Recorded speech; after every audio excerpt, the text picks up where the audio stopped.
नमस्कार, स्वागत है आप सभी का डीडी न्यूज में। आपके साथ इस वक्त के समाचार लेकर हाजिर हूं मैं संध्या शर्मा।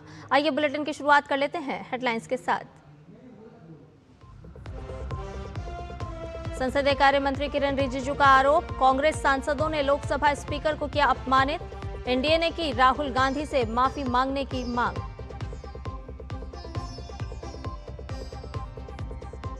उत्तर प्रदेश विधानसभा में पेश हुआ बजट से आत्मनिर्भर विकसित उत्तर प्रदेश के संकल्प को मिलेगी नई दिशा।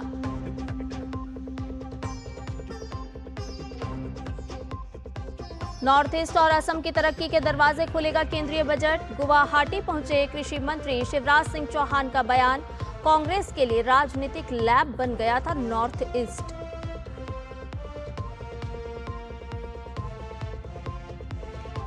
कनाडा के टम्बलर रिज सेकेंडरी स्कूल में अंधाधुंध फायरिंग, हमलावर समेत 10 लोगों की मौत, पुलिस की जांच जारी।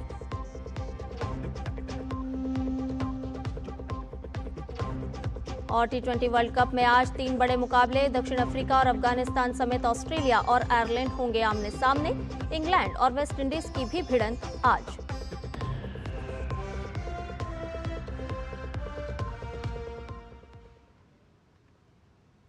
सभी खबरों को विस्तार के साथ जानते हैं। लोकसभा में आज प्रश्नकाल के दौरान विभिन्न मंत्रालयों से जुड़े प्रश्नों का जवाब दिया गया। इस दौरान रेल मंत्री अश्विनी वैष्णव ने पश्चिम बंगाल के लिए रेल बजट आवंटन की जानकारी दी। उन्होंने बताया कि राज्य के लिए कुल 14,205 करोड़ रुपए का बजट निर्धारित किया गया है। रेल मंत्री ने कहा कि ये राशि पश्चिम बंगाल में रेल अवसंरचना के विकास और विभिन्न परियोजनाओं को गति देने के लिए प्रदान की गई है। पश्चिम बंगाल के लिए माननीय प्रधानमंत्री जी ने रिकॉर्ड बजट का आवंटन किया है। ये माननीय सांसद महोदय जान लें कि 2009 से 14 यूपीए के पीरियड में जहां मात्र 4,300 करोड़ रुपए का बजट होता था, आज माननीय प्रधानमंत्री जी वह पश्चिम बंगाल के लिए 14,205 करोड़ रुपए का बजट देते हैं और एक प्रोजेक्ट में लगातार फॉलोअप चलता है। मान्यवर अध्यक्ष महोदय, मैं आपके माध्यम से मान्यवर सांसद जी को रिक्वेस्ट करना चाहूंगा कि कृपया जाके अपने मुख्यमंत्री जी के पास में पश्चिम बंगाल के रेलवे प्रोजेक्ट्स को एक्सपीडाइट कराने के लिए रिक्वेस्ट करें।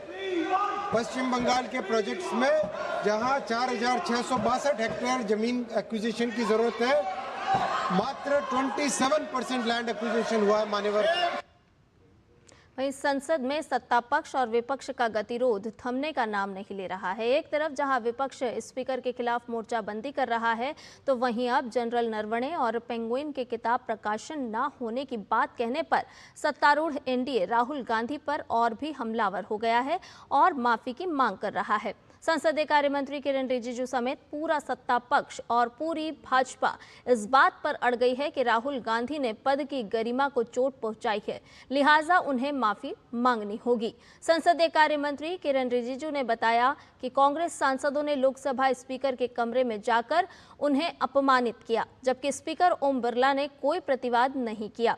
रिजिजू ने आगे कहा कि ये लोकतंत्र के लिए बिल्कुल भी उचित नहीं है।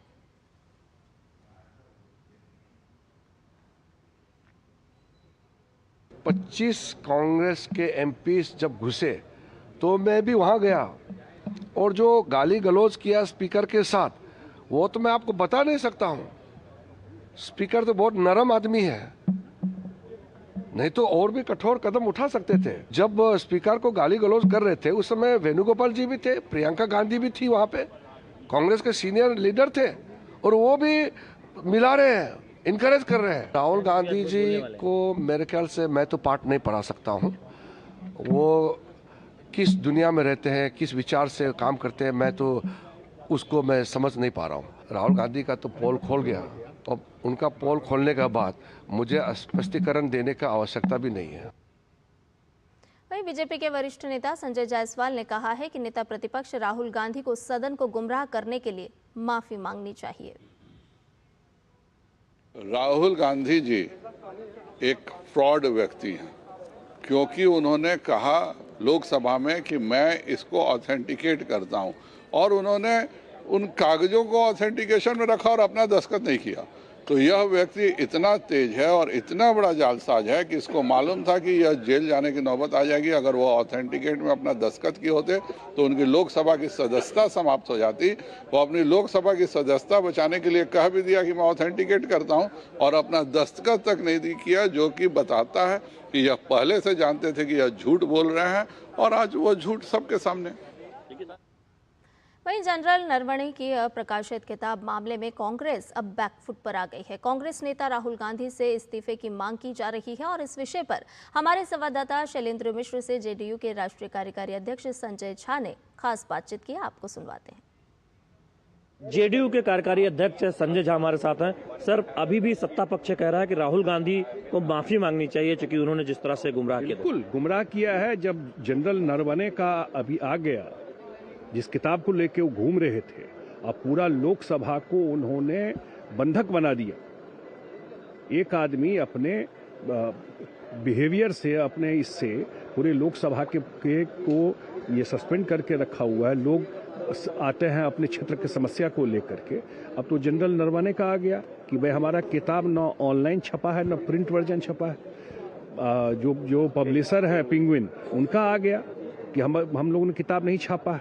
तो बिल्कुल माफी मांगनी चाहिए कि अनपब्लिश्ड, और स्पीकर साहब भी बार बार यही बोल रहे थे, यही रूलिंग दे रहे थे कि भाई जो किताब नहीं छपा है उसको आप कोर्ट नहीं कर सकते। तो सर, आज राहुल गांधी को बोलना भी है बजट चर्चा में, तो क्या उन्हें इस मामले पे खेद जताना चाहिए? आप लोग कह रहे हैं क्या? बिल्कुल खेद जताना चाहिए, क्योंकि पूरे भ्रम में रखा पूरे देश के लोगों को और पार्लियामेंट को। जो चीज छपा नहीं उसको लेकर के कोर्ट कर रहे थे। इनको खेद भी व्यक्त करना चाहिए और देश के लोगों को भी देखना चाहिए, जो लीडर ऑफ अपोजिशन है वो अपने बचकाने बिहेवियर से, यही हम लोग कह सकते हैं, किस तरह से देश का जो सबसे बड़ा पंचायत है उसका इस तरह का माहौल बना करके, अब तो बात स्पष्ट हो गई। संजय झा जेडीयू के कार्यकारी अध्यक्ष है, उनका कहना है कि राहुल गांधी ने देश को गुमराह किया है संसद में गलत बयानी करके, तो उन्हें माफी मांगनी ही चाहिए। कैमरामैन बीकी राजपूत के साथ शैलेंद्र मिश्र, डीडी न्यूज, दिल्ली। इधर केंद्रीय मंत्री शिवराज सिंह चौहान ने केंद्रीय बजट की सराहना करते हुए कहा कि ये बजट असम और नॉर्थ ईस्ट के विकास के लिए एक मजबूत ब्लूप्रिंट है, जिससे नॉर्थ ईस्ट के लिए विकास के नए दरवाजे खुलेंगे। साथ ही उन्होंने कांग्रेस को भी घेरा और कहा कि कांग्रेस के लिए नॉर्थ ईस्ट एक राजनीतिक लैब था। ये बजट केवल आंकड़ों का दस्तावेज नहीं, 140 करोड़ भारतवासियों के सपनों को नई उड़ान के लिए ऊंचा आकाश खोलने का काम करता है। भारत आसाम और नॉर्थ ईस्ट की प्रगति और विकास के नए द्वार खोलता है। मित्रों, यह बजट समाज के हर वर्ग, हर जाति, हर प्रदेश और विशेषकर पूर्वोत्तर को सशक्त बनाने का ब्लूप्रिंट है।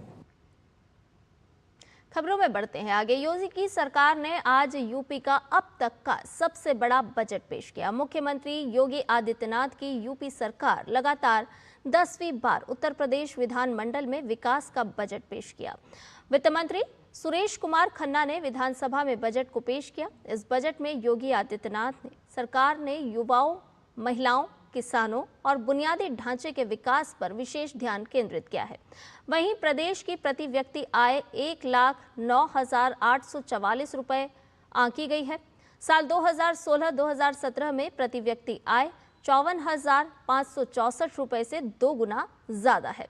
बजट में युवाओं के लिए बड़ी खुशखबरी भी सामने आई है। वित्त मंत्री ने घोषणा की है कि प्रदेश में 10 लाख युवाओं को रोजगार के अवसर प्रदान किए जाएंगे। इसके साथ ही 9 लाख से ज्यादा युवाओं को पहले ही प्रशिक्षित किया जा चुका है। 5 लाख से अधिक युवाओं को विभिन्न कंपनियों में नौकरी दिलाई गई है। प्रदेश में बेरोजगारी दर घटकर मात्र 2.24% ही रह गई है। युवाओं के कौशल संवर्धन के लिए टेक युवा समर्थ युवा इस योजना और AI मिशन की स्थापना की जाएगी। तेलंगाना में स्थानीय नगरीय निकायों के लिए मतदान में भारी उत्साह देखने को मिल रहा है। बूथों पर महिला और पुरुष मतदाताओं की कतारें लगी हुई है। चुनाव के लिए 16,382 मतपेटियों का इस्तेमाल किया जा रहा है। शाम 5 बजे तक चलने वाले मतदान में 52.17 लाख मतदाता 116 नगर पालिका के 2,569 वार्ड और 7 नगर निगमों के 412 वार्ड के लिए अपना प्रतिनिधि चुनेंगे। इस दौरान मतदाता नगर पालिका के 10,719 और नगर निगमों के 2,225 उम्मीदवारों के भाग्य का फैसला करेंगे। तेलंगाना राज्य निर्वाचन आयोग ने मतदान संपन्न कराने के लिए 45,000 से अधिक मतदान कर्मी और 25,000 से अधिक पुलिसकर्मी तैनात किए हैं। दिक्कत की आशंका वाली जगहों पर एक्स्ट्रा फोर्स तैनात किया गया है। ट्रांसपेरेंसी के लिए हर पोलिंग स्टेशन पर वेबकास्टिंग की व्यवस्था भी सुनिश्चित हुई है। चुनाव के बाद मतपेटियों को 137 स्ट्रांग रूम में रखा जाएगा। मतगणना 13 फरवरी को होगी, जबकि नए चुने गए वार्ड सदस्यों का शपथ ग्रहण और मेयर और चेयरपर्सन का चुनाव 16 फरवरी को होगा। चुनाव में कांग्रेस, भारतीय जनता पार्टी और बीआरएस के बीच त्रिकोणीय मुकाबला माना जा रहा है। आज पंडित दीनदयाल उपाध्याय की पुण्यतिथि है। प्रधानमंत्री नरेंद्र मोदी ने इस पुण्यतिथि पर अंत्योदय और एकात्म मानववाद के प्रणेता पंडित दीनदयाल उपाध्याय को नमन किया है। पीएम ने सोशल मीडिया प्लेटफॉर्म एक्स पर अपने पोस्ट में लिखा है कि मातृभूमि के अनन्य उपासक पंडित दीनदयाल उपाध्याय जी को उनकी पुण्यतिथि पर सादर नमन। मूल्यों पर आधारित उनके सिद्धांत और विचार देश की हर पीढ़ी के लिए पथ प्रदर्शक बने रहेंगे। और वहीं प्रधानमंत्री नरेंद्र मोदी ने सुभाषितम को साझा करते हुए अपनी पोस्ट में लिखा है कि सर्वस्व समर्पण उस चेतना की अभिव्यक्ति है जिसमें राष्ट्र और मानवता सर्वोपरि होती है। अंत्योदय के प्रणेता पंडित दीनदयाल उपाध्याय जी ने भी इसी भावना से देश के जन जन को सशक्त बनाने के लिए अपना जीवन समर्पित कर दिया। यस्येमे हिमवन्तो महित्वा यस्य समुद्रं रसया सहाहुः यस्येमाः प्रदिशो यस्य बाहु कस्मै देवाय हविषा विधेम। जिस राष्ट्र की महिमा का गान हिमालय करता है, जिसकी कीर्ति नदियों के साथ समुद्र तक प्रवाहित होती है और जिसकी भुजाओं के समान दिशाएं उसे नमन करती हैं, उस राष्ट्र को हम अपना सर्वस्व समर्पित करें। To the nation whose greatness is sung by the Himalayas, whose glory flows with the rivers to the ocean, and to whom the directions bow like mighty arms, we offer our entire being in dedication. केंद्रीय मंत्री अमित शाह ने एकात्म मानववाद के प्रणेता पंडित दीनदयाल उपाध्याय की पुण्यतिथि पर उन्हें श्रद्धांजलि दी। उन्होंने कहा कि अंतिम पंक्ति में खड़े व्यक्ति का विकास ही राष्ट्र के विकास का परिचायक है। ऐसा विचार देने वाले दीनदयाल जी असंख्य पीढ़ियों के लिए राष्ट्र निर्माण की प्रेरणा बने रहेंगे। सांस्कृतिक राष्ट्रवाद की कल्पना और राष्ट्रवाद के आधार पर राजनीति की कल्पना, ये दीनदयाल जी की भारतीय राजनीति को भेंट है। भारत के विकास के मॉडल को पंडित दीनदयाल जी ने अंत्योदय के नाम से रखा। विकास की पंक्ति में जो अंतिम खड़ा है, जब तक इसका विकास नहीं होता, विकास कितना भी हो जाए उसके मायने नहीं रहे। अंतिम व्यक्ति का विकास ये राष्ट्र के विकास का परिचायक होना। पंडित दीनदयाल जी ने एकात्म मानववाद इस सिद्धांत प्रस्तापित कर हमारा आर्थिक दर्शन कैसा हो, हमारा विदेश नीति कैसा हो और हमारा विश्व को देखने का, विश्व बंधुत्व के आधार पर हमारा नजरिया कैसा हो, वो सिद्धांत प्रस्तापित किया और वो सिद्धांत सर्व विश्व में श्रेष्ठ बनाने की दिशा में आगे ले जा रहा है। उन्होंने भारतीय जनसंघ की विचारधारा को विपरीत स्थिति में भी समाज के सामने रखने का साहस किया और विचारधारा के आधार पर जीने वाले कार्यकर्ता छड़ने का धैर्य भी उनमें था और एक कार्यकर्ताओं की परंपरा खड़ी कर दी जो बाद में भारतीय जनता पार्टी पर चली। बुलेटिन में खबरें और भी हैं, लेकिन फिलहाल एक छोटे से ब्रेक के लिए रुक रहे हैं। जल्द हाजिर होंगे।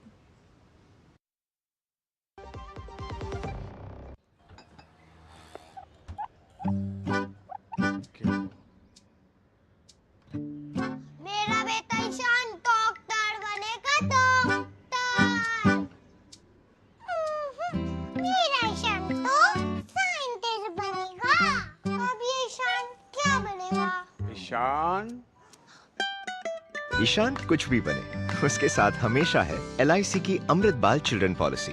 बड़े सपनों का रखे ख्याल। मेरी पसंद, मेरी पसंद,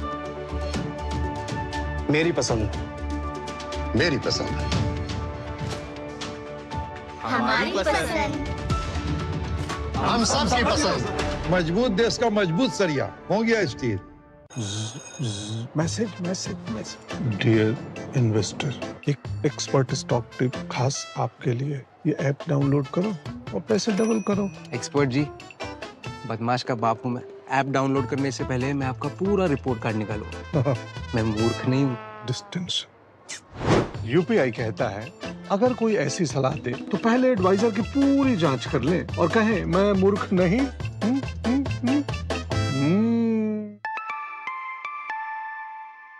जाइए, आप भी किसी का टेस्ट लीजिए।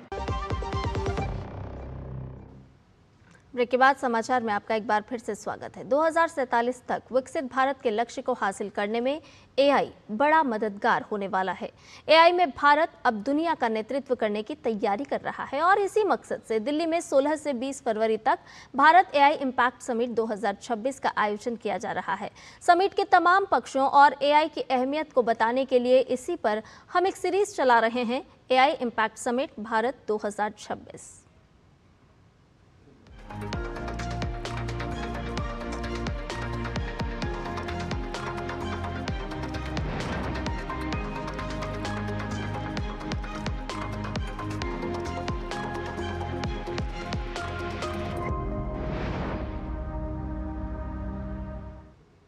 दुनिया के तमाम देश भारत की AI ताकत का लोहा मान रहे हैं। सरकार की योजनाओं और मिशन ने देश में AI नवाचार को नई ऊंचाइयां दी है। फरवरी 2026 में होने वाला AI इम्पैक्ट समिट भारत को ग्लोबल AI हब बनाने की दिशा में बड़ा कदम साबित होने वाला है। देखिए ये खास रिपोर्ट।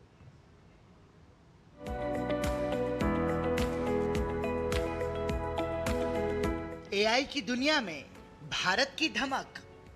भारत बनेगा ग्लोबल AI हब।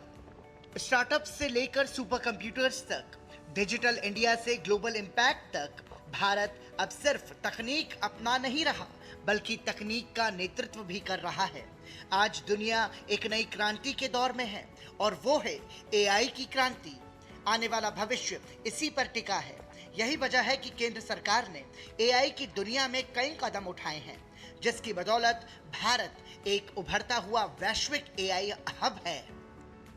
भारत में AI बनाना और AI को भारत के लिए कारगर बनाने के विजन से प्रेरित होकर कैबिनेट ने मार्च 2024 में इंडिया AI मिशन को मंजूरी दी, जिसका 5 वर्षों के लिए बजट 10,371.92 करोड़ है। ये मिशन भारत को AI में वैश्विक हब बनाने की दिशा में एक निर्णायक कदम है।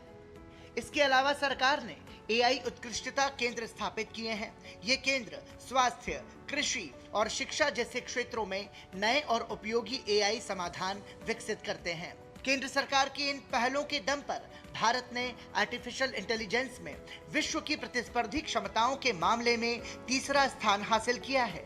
ये रैंकिंग वैश्विक AI परिदृश्य में भारत के तेज विकास को दर्शाती है।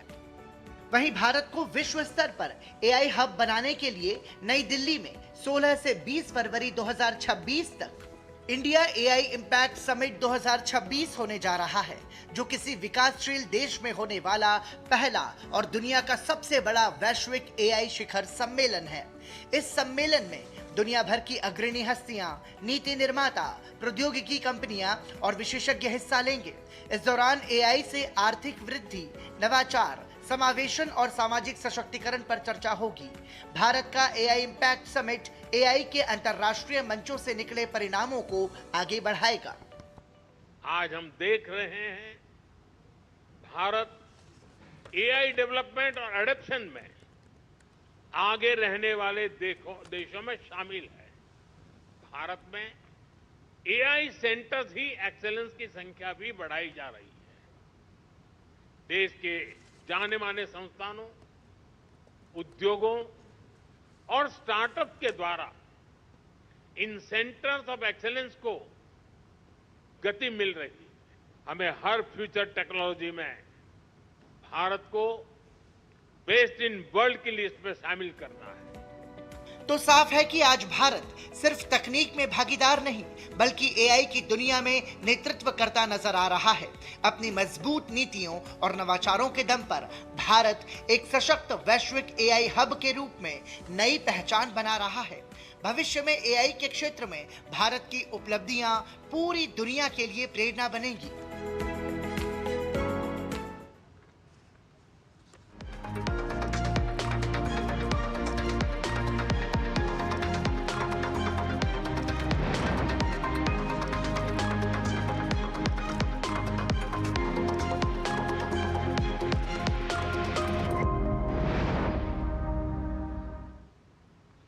खबरों में बढ़ते आगे, भारतीय वायुसेना का थाईलैंड की रॉयल थाई वायुसेना के साथ संयुक्त अभ्यास C2 जारी है।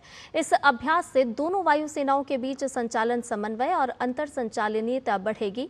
C2 में वायुसेना के Su-30 MKI और IL-78 refuelling aircraft, AWACS, AEW&C जैसी प्रणालियां और थाईलैंड के ग्रिपेन एयरक्राफ्ट हिस्सा ले रहे हैं। इस अभ्यास से भारत थाई रक्षा सहयोग और क्षेत्रीय तालमेल बढ़ेगा।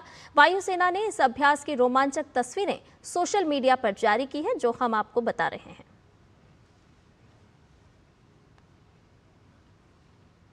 भगवान बुद्ध के पवित्र देवनिमोरी अवशेषों को लेकर भारत का विशेष प्रतिनिधिमंडल श्रद्धा, सम्मान और गरिमा के साथ भारत के लिए रवाना हुआ। भारत से लाए गए अवशेष श्रीलंका के कोलंबो के ऐतिहासिक गंगारामया मंदिर में रखे गए थे, जहां हर रोज हजारों भक्त पहुंचे और दर्शन किए। प्रधानमंत्री नरेंद्र मोदी की पहल के चलते ही भगवान बुद्ध के अवशेषों को कोलंबो ले जाया गया था। इससे दोनों देशों के बीच विरासत और सौहार्द की मिसाल स्थापित हुई है। इस पावन अवसर के साथ भारत और श्रीलंका के बीच साझा बौद्ध विरासत का एक ऐतिहासिक एवं भावनात्मक अध्याय संपन्न हुआ। बांग्लादेश में कल संसदीय चुनाव होंगे, लेकिन ये चुनाव हिंसा के साए में हो रहे हैं। अल्पसंख्यकों पर अत्याचार कम होने के बजाय यहां फिर एक बार एक हिंदू व्यापारी की हत्या ने कई सवाल खड़े कर दिए हैं। मेमनसिंह जिले के त्रिशाल में 62 वर्षीय हिंदू कारोबारी सुषेण चंद्र सरकार की बेरहमी से हत्या कर दी गई। पुलिस मामले की जांच कर रही है। वहीं चुनाव की बात की जाए तो कल 299 निर्वाचन क्षेत्रों के लिए होने वाले मतदान के लिए 51 दलों के 2034 उम्मीदवार चुनाव मैदान में हैं, जबकि 12 करोड़ 70 लाख से ज्यादा मतदाता मतपत्रों से इनके भाग्य का फैसला करेंगे। इसमें मुख्य मुकाबला खालिदा जिया के बेटे तारिक रहमान की अगुवाई में लड़ रही BNP और जमात इस्लामी के बीच माना जा रहा है। गहरे राजनीतिक ध्रुवीकरण और चिंताओं के बीच हो रहे चुनाव को संपन्न कराने के लिए 10 लाख पुलिसकर्मियों और सुरक्षा कर्मियों की तैनाती की गई है और 14 फरवरी तक सेना को भी अलर्ट पर रखा गया है। लेकिन राजनीतिक हिंसा और पत्रकारों पर हमले थमे नहीं हैं। महिला उम्मीदवारों ने भी उत्पीड़न, धमकियों और उन्हें बदनाम करने वाले अभियानों की शिकायत की है। और इस सब के बीच चुनाव के दौरान हिंसा की आशंकाओं के चलते घर लौटने वालों की भीड़ प्रमुख शहरों के रेल स्टेशनों और बस टर्मिनलों पर भी देखी जा रही है। इजराइल के प्रधानमंत्री बेंजामिन नेतन्याहू आज वॉशिंगटन में अमेरिकी राष्ट्रपति डोनाल्ड ट्रंप से मुलाकात करेंगे। इस दौरान नेतन्याहू ईरान के बैलिस्टिक मिसाइल कार्यक्रम पर कड़ा रुख अपनाने के लिए ट्रंप पर दबाव डालने की कोशिश करेंगे। व्हाइट हाउस की प्रेस सचिव ने बताया कि चर्चा ऊर्जा और विनियमन के मुद्दों पर भी होगी। ये मुलाकात ट्रंप के सत्ता में लौटने के 1 साल बाद उनकी छठी बैठक के दौरान हो रही है। अक्टूबर में यरूशलेम में भी दोनों की मुलाकात हुई थी, जब ट्रंप ने गाजा में युद्ध विराम की घोषणा की थी। कनाडा के ब्रिटिश कोलंबिया में हुई एक सामूहिक गोलीबारी में हमलावर समेत 10 लोगों की मौत हो गई है और कई लोग घायल हो गए हैं। ये घटना ब्रिटिश कोलंबिया के टम्बलर रिज स्थित एक स्कूल में हुई। गोलीबारी के कारणों की जांच अभी चल रही है। संदिग्ध के बारे में फिलहाल कोई अतिरिक्त जानकारी जारी नहीं की गई है। रुक करते अगली खबर का। अमेरिका के राष्ट्रपति डोनाल्ड ट्रंप ने ओबामा काल के ग्रीन हाउस गैस नियमों के कानूनी आधार को खत्म करने की योजना बनाई है।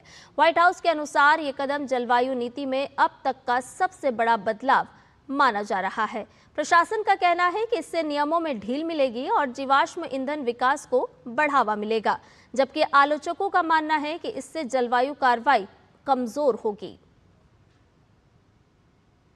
और अब बात करते हैं खेल की खबरों की, जहां T20 वर्ल्ड कप में आज दक्षिण अफ्रीका और अफगानिस्तान के बीच अहमदाबाद के नरेंद्र मोदी स्टेडियम में खेला जा रहा है। अफगानिस्तान ने टॉस जीतकर पहले फील्डिंग करने का फैसला किया है। ताज़ा समाचार मिलने तक दक्षिण अफ्रीका ने 5 विकेट के नुकसान पर 163 रन बना लिए हैं। डेवाल्ड ब्रेविस और डेविड मिलर क्रीज पर हैं। Ryan Rickelton 61, Quinton de Kock 59 और कप्तान एडन माकरम 5 रन बनाकर आउट हो चुके हैं। अफगानिस्तान के लिए राशिद खान को 2 और फजलक फारूकी को 1 विकेट मिला है। दोनों टीमें ग्रुप डी में शामिल हैं और ये मुकाबला सुपर 8 की रेस के लिहाज से काफी अहम माना जा रहा है। समाचार में फिलहाल के लिए इतना ही। मुझे दीजिए इजाजत। नमस्कार।